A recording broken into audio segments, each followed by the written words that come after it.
Гравитационата сила на црните дупки е толку голема што ниту светлината не може да избега од нив. Вовлекуваат гасови, звездена прашина, звезди. Сиот тој материјал се забрзува и загрева и емитува моќно рентген зрачење. НАСА сега лансираше ловец на црните дупки, телескопот NuSTAR.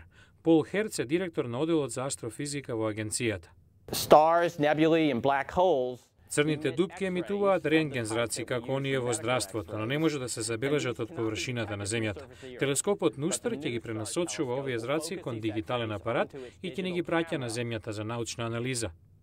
Главниот научник задолжен за NuSTAR, Фиона Харисон, ќе биде еден од оние кои ќе ги проучуваат фотографиите. NuSTAR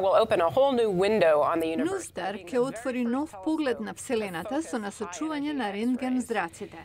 Неговите фотографии ќе бидат 10 пати појасни и 100 пати подетални во споредба со кој да е друг телескоп. Оваа фотографија го покажува блесокот од стотици големи црни дупки во Вселената, најдобрата што досегашните телескопи можеа да ја направат.